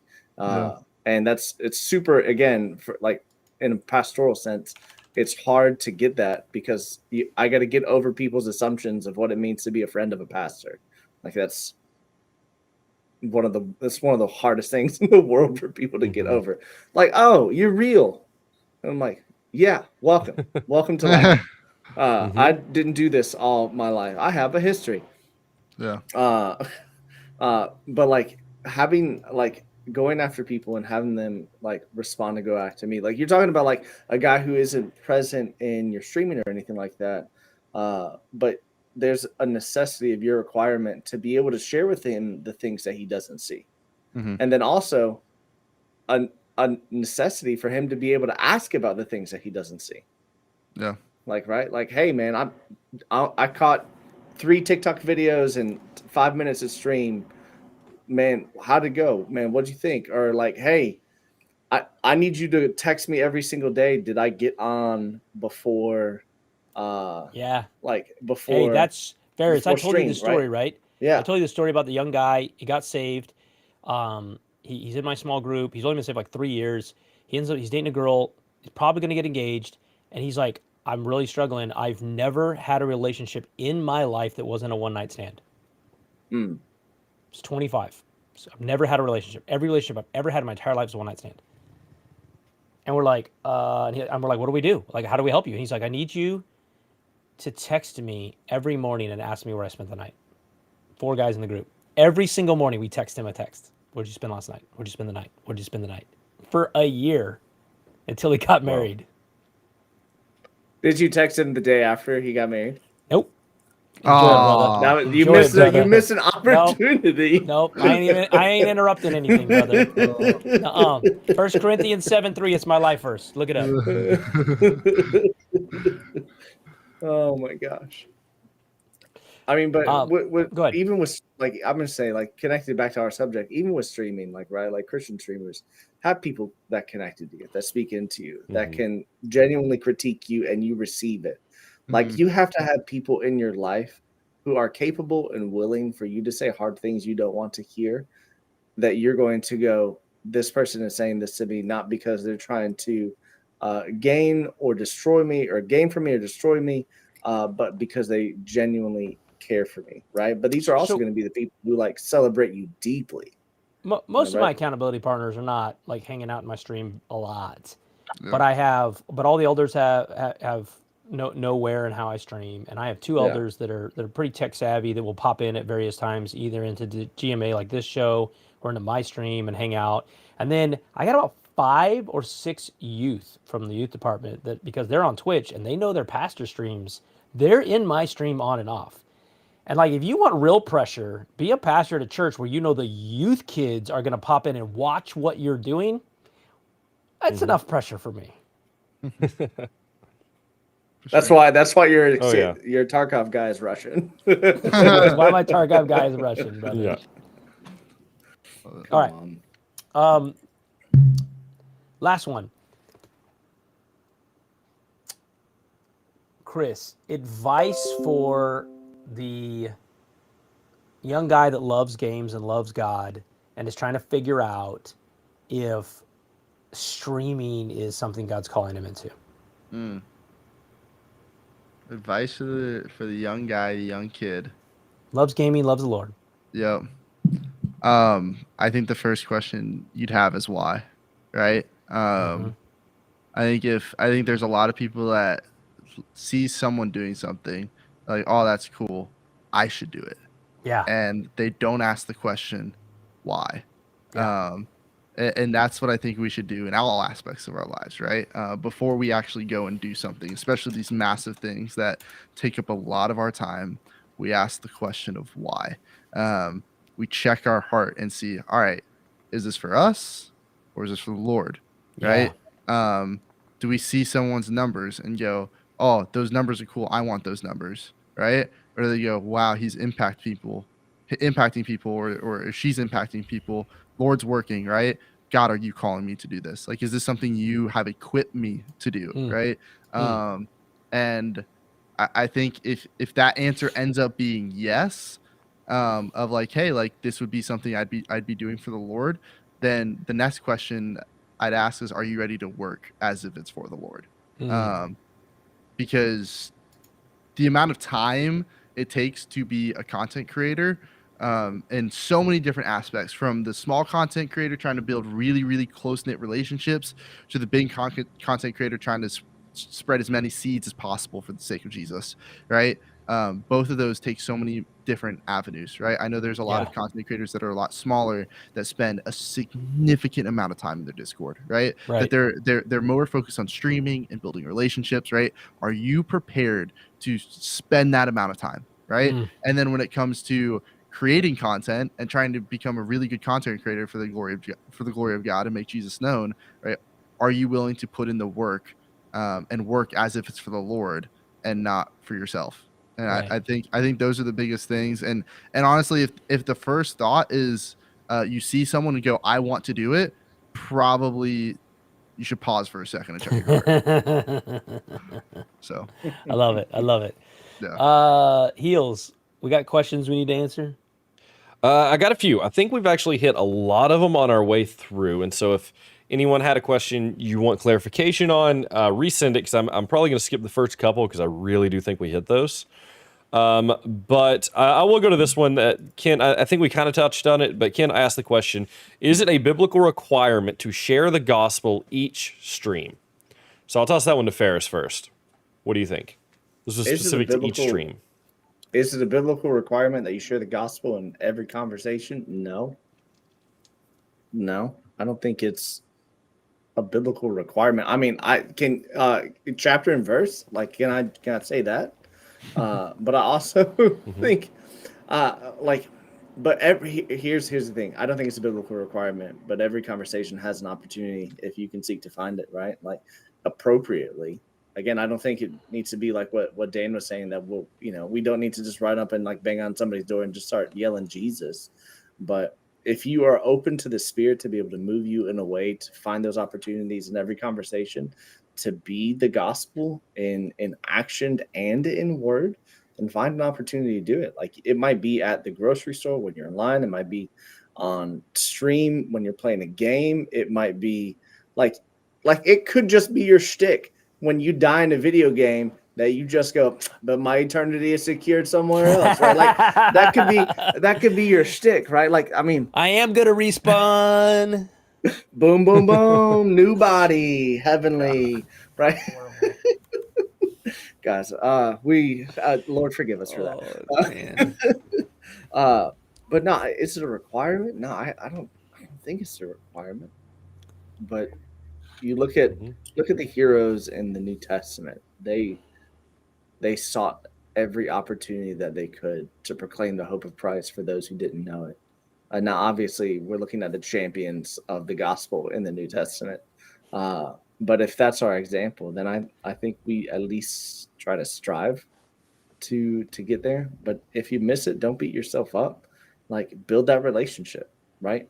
Maybe it's not appropriate. Build that relationship. Take time. Gain access so that when you do speak the gospel, it's not just hitting a brick wall, but it's actually sinking into something of a heart issue to where, maybe not the first time or the 100th time or the 1,000th time, but maybe the 10,000th time you have a conversation in genuine care, that, their heart of stone cracks, and that's where the Lord starts to lead. I mean, that's what it is. I mean, gospel as the explanation of what Jesus did for us. Requirement? No. But every conversation has an opportunity to be gospel-minded in it. Yeah. Like it. Do you guys want to chime in on that? What are your thoughts? Agree, disagree?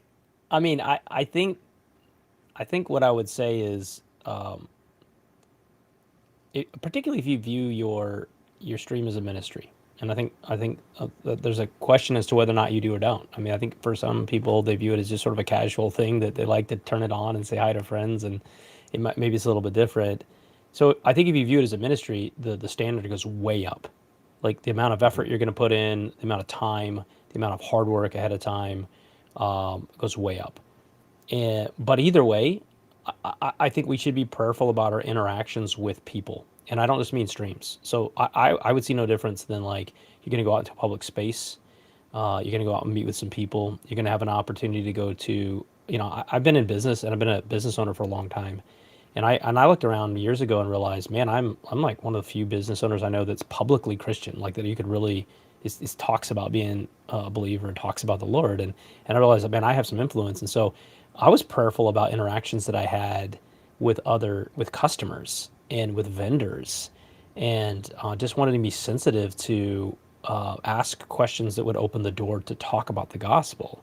And I've gotten opportunities to do that with people over the years, talk to vendors, talk to customers about those things. It wasn't every conversation, but I was looking for it. I mean, I think the real thing is, are you looking for it? If you can go streams and not talk about the gospel, not talk about anything spiritual because it doesn't matter that much to you, I would just ask you, do you share the urgency of Christ coming again and a heart for the lost that we see in the Bible, because Jesus cares for them, man. Jesus is talking about leaving the 99 to find the one. Jesus is talking about the prodigal son, the father running to that son. I mean, there's an urgency for the gospel in the Bible that we're supposed to mimic. And I think that's the thing that should drive us. You may or may not have an opportunity to talk about the gospel, but are you attempting to connect with somebody and get opportunities? Or are you playing video games and calling it a ministry so you can justify more time to play video games? No. I'd ask the question why, right? Like if someone I talk to someone and they're like, hey, like I just saw that they didn't share the gospel and they streamed for 3 hours, right?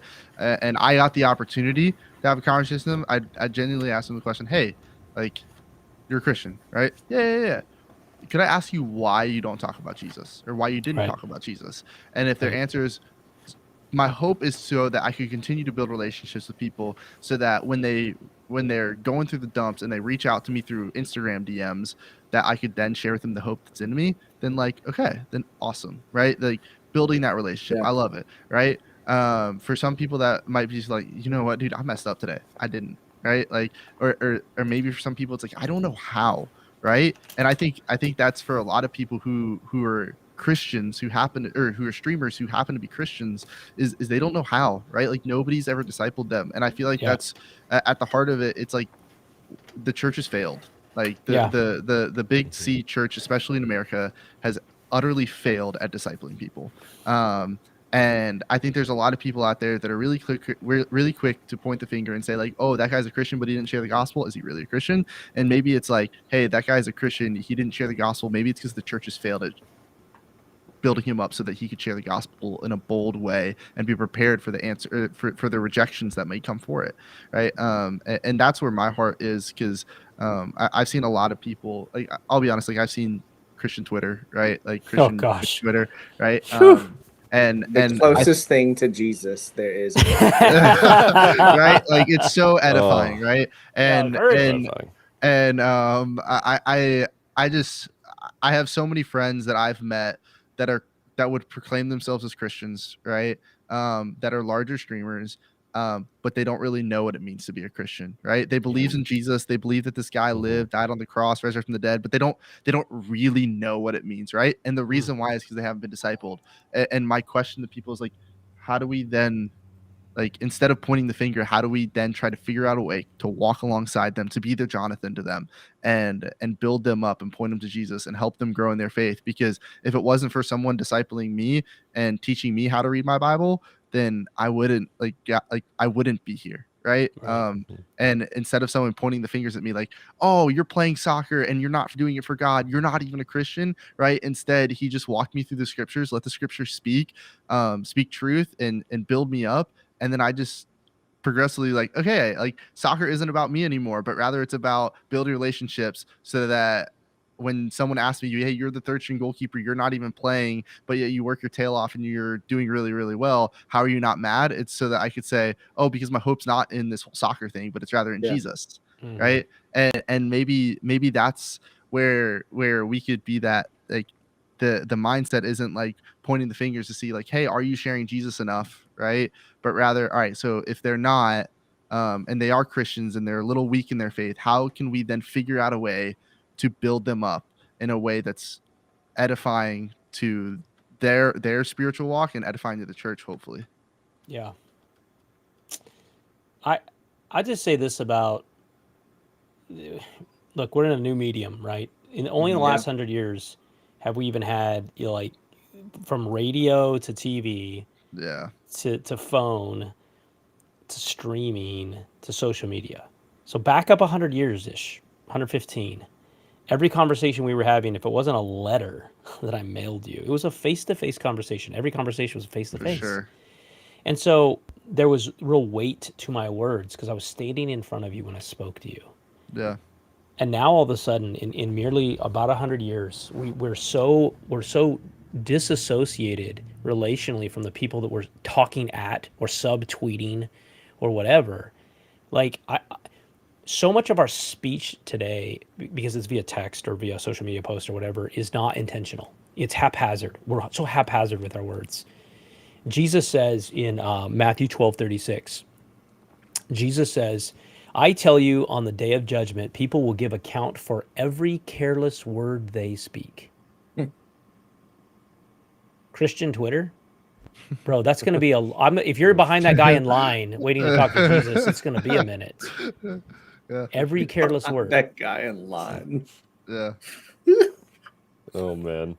Sorry, you can't Every come in yet. careless We have word. 3,000 tweets still to go I through. got right. That guy's been on Twitter for 15 years, brother. Yeah. Like every careless word, every tweet, every Facebook post, every chat in Twitch, every careless word. Like be intentional with your life and with your words. Mhm. I some streamer actually said that wasn't even like necessarily speaking it about Christ. Someone asked him, "Hey, what do you think about the Kanye situation?" Right? And in that moment, he goes, "Honestly, bro, like it doesn't really matter to me because we have these two different spheres: the sphere of influence and the sphere of concern. Right? Yeah. The sphere of the concern is the things that we actually can't impact, but the sphere of influence are the people in our lives that we can impact that day. Right? Yeah. So one thing that like I've been sharing more of like, hey, like let's worry less about the sphere of concern, right? Like, is Twitter going to come down tomorrow? Cool. I don't really care, right? Like, but rather the people that really who can I truly influence and impact for this for the Christian perspective is for the sake of Jesus today, right? Who is that person? And I guess that'd be the question instead of just like looking at someone like that you can't get in contact with and just like whatever, right? Being frustrated. It's like, oh, instead, like, how can I impact the people in my day today and have my mind focused on how do they know Jesus better rather than the person that I'm never going to be able to have a conversation with. It's good. Heels, other questions? No, I think that's about it. Yeah, if anyone has any questions, make sure you tag me. We can probably throw a few in before we end. So, but yeah, I think Let's do this. Let me give you guys each just a moment to kind of talk to people about where they can follow you, where you either create content or interact, via social media platforms and Discord. Ferris, tell the people where they can find you. You can find me all over the internet as Fair Storm. I am on Twitter. I'm not on Christian Twitter, like on purpose. I envy you, purpose. brother. Yeah. I envy you. When I mean I'm not on Christian Twitter, like I follow people that talk about Christian Twitter drama, and I'm like, I don't know what this is, and this is great that I don't know. I don't care to have full theological debates in 240 characters. Amen. Do not want to do that. But you can follow me all over here on Twitch, Twitter, Instagram, whatever. And come hang out. I hope that I will be back to making regular content here as the new year starts. But we'll see. We'll see what happens. Part of the whole thing is are you prepared and to do those things? I was prepared, and then we had a third kid, and then I was not prepared. Prepared. Yeah. I didn't sleep for 5 months after that kid was born. But it's fine. We're here. We're alive. I'm technically awake, I think. But I'll be glad to get back soon. Yeah. Chris, tell the people where they can find you. Yeah, YouTube, Cross the Crown Gaming, Instagram, Cross the Crown Gaming, I think TikTok, Cross the Crown Gaming, and then Twitch, just Cross the Crown. And just don't follow me on Twitter. I hate being on Twitter anyway, so just don't worry about that. But so that's not how it's spelled. That is definitely not how it's spelled. That is absolutely not. As much as I look at that and go, now that instead of having like talk about creating gospel conversations right there. People read cross the dude, how do you even say your name? So it's Cross the Crown. Why'd you name? Oh, so you ever heard about this guy named Jesus who, died on the cross, but didn't stay dead. Now king and all that stuff. But yeah. It'd be an SEO nightmare, but it's probably available everywhere. That's true. I mean, Twitter Cross the Crown isn't available, just for everyone that knows. The cross, the number 2, and then crown is not available. But that's the only platform it's not available on. I don't know. Wow. That's the only platform my name's not available either. Had stupid TTV or something in there. Yeah. Just DM Elon. He's responding to everything right now. I don't know if that man has been off his phone in 3 weeks. He hasn't even left Twitch or Twitter headquarters, right? He was sleeping there. Yeah, he was sleeping there. Yeah. Heels, where can people find you? Yes, you can find me right here on Twitch, twitch.tv/Dr. Heels. We play a lot of Dungeons and Dragons. Lately, I've been getting back into New World and having a lot of fun with that. But also, I have 2 YouTube channels, youtube.com/ what is it? I actually got my name with the little handle thing. It's at Dr. it's do at youtube.com/thatboldlife. There you go. I'll figure out the actual handle later. So that is my Christian reaction channel, and then the Dr. Heels channel is youtube.com/Dr. Heels, where we do design videos and tutorials for streamers. So check me out any of those places. Awesome, man. Thank you. Yeah. And for me, guys, you can find me at the Dan TH3DAN on Twitter and on Twitch, YouTube. Actually, most of my Christian content in terms of like preaching and discipleship and podcasts comes out via my church's YouTube and Spotify accounts, and that's the Resurrection Church. And so, if you're just looking for Christian content, Bible studies, preaching series, things like that, podcasts for leadership, you'll find all of that at Resurrection Church. I think I have that. Here, I'll put it in chat. But if you want to interact with me, I love talking to people on Twitter and try to be as reasonable as possible. Twitter's not the best place, the safest place for folks. Man, probably not even for Christians either. But I enjoy it. I really like Twitter. I use the mute button liberally. It helps a lot. Yeah. Oh, nice. Yeah. So, sometimes we do something called the soup box where we try to summarize, and I just, was kind of interested where this conversation would go and kind of how we would take it, especially having a guest on. Hey, by the way, Chris, we just really appreciate you taking the time and joining us and sharing some knowledge with us. It's fun. So yeah, no soup box tonight, guys. Take from this what you will. Lots of varied perspectives. I think what I want you to hear as 4 guys that love the Lord, who all have a testimony of being redeemed by Jesus and having just life change happen because he's so good, is there are ways to impact the world and to glorify Christ through streaming, but there's also some dangers. And you have a choice whenever you're in the public eye. Are you building a platform or are you building an altar? And our job with our lives is to be living sacrifices and build altars, not platforms. So that's what I would tell you. Any closing thoughts, guys, you want to share with everybody? No, I really like what you I just think you nailed said. it. Yeah. Bueno. Muy Yeah. bueno. What that guy said. Go with that. Awesome. Did All right, guys. Thanks for joining us tonight. You could follow GMA on Twitter. You can follow GMA on our YouTube. You may be on there. We're streaming there live. We're also on Twitch if you're on the other platform. And we have a Discord. We would love for you to come in and join our Discord, different gaming channels. And I just love an opportunity to connect with you if you enjoy gaming and you have questions about Jesus and who this guy is and why we keep talking about him. We'd love to talk about that too. We're going to raid somebody right now. So we're kind of taking a look here at Twitch and seeing if we can figure something. You got Also, an I was idea? going to add or ask it. This is the finale, right? Was I that think correct? So Yeah, I think Okay. we're on our it looked like break. the last episode we had on This'll the be- agenda. Yeah, I think we had 12 episodes for the season. So. Yes. So I think this is the finale. So we'll be taking a little bit of time off. Probably the I- holidays, yeah. Yeah, through the holidays and stuff, and then we'll be back. So stay tuned. The GMA Twitter is the best place, and the GMA Twitter is good. Yeah, and what you just said is what I had typed in that I forgot to send. So your choice. Got it. Ferris, can you do the raid? You have I mod am access? trying to. We'll find out in a second. Mm-hmm. If I see it pop up, then I'll know it worked. Ike says we Oh, don't need wait, a hold on. holiday, so there we go, guys. No finale. Oh, Sorry, oh man. Actually, don't need a holiday? this has probably been the toughest season yet of dude, it's been rough. having availability on Sunday nights with what goes Yes. on at my church on Sundays. This has been tough. Yeah, us too. Yeah. Hey, for real chat. Hey, be praying for all the staff, or all the church staff that are part of PAD. And I'll tell you why.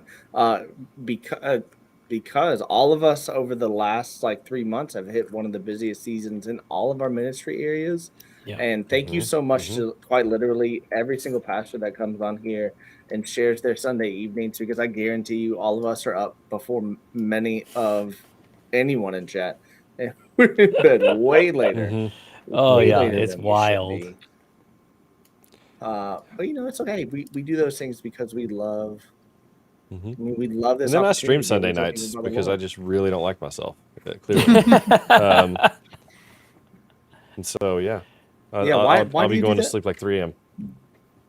You don't sleep anyway. Why? Anyways, right? I don't sleep much. No, I drink a lot of coffee. Good Lord gave me Bruh. caffeine. So, I get up super early almost every Monday because I coach some classes. So, man, Sunday nights can be tough.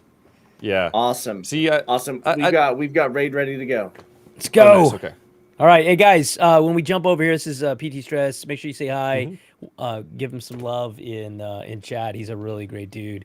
Dad, I think he's got 3 boys. They all game with him at different times. He's a really cool that's guy. cool. So say hi from Yeah, us. sure. Awesome. Raid is started, guys. Make sure you go say hi. Thanks so Love much you for guys. hanging out with us. Pray. Hey, last month was Pastor Appreciation Month. Go tell your pastor you love him. Okay. Yes. Go. Wasn't that last month though? It was, Yeah. but still do it. You might have tell missed them it. anyway. Bye, guys. They appreciate it. Hoi. Raid's on and